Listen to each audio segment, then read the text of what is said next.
You've heard of IPSC and IDPA, maybe even GSSF, but have you heard of Rolling Thunder?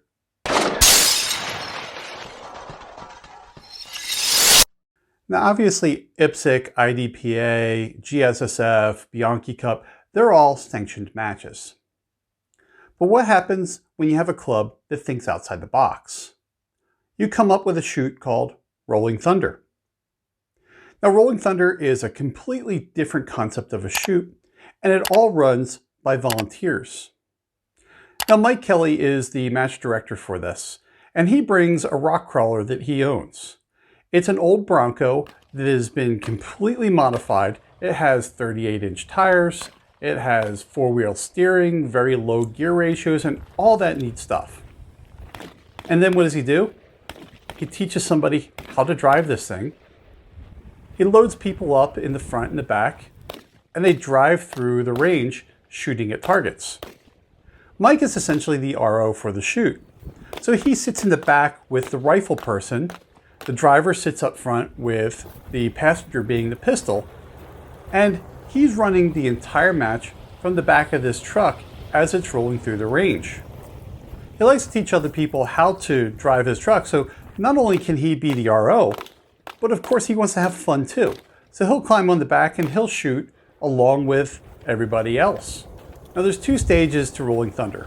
Number one is all the paper targets, and number two is the steel targets. Now I only got to film stage one, which was all the paper targets. I couldn't stick around to film stage two, which was the steel targets, and I'll tell you, there is something like 90 some steel targets on the back side of this. And you talk about going through ammo fast. Those guys are shooting as much as they can, and they're shooting targets that are about anywhere from this big to about this big. They're not very big targets, and they're probably shooting at about 10 to 15 yards away. So what's the prize for winning Rolling Thunder? It's bragging rights. There's no trophy, there's no prize, there's no nothing. It's going out, having a great time, working with some other people that are also having a great time, just to have bragging rights.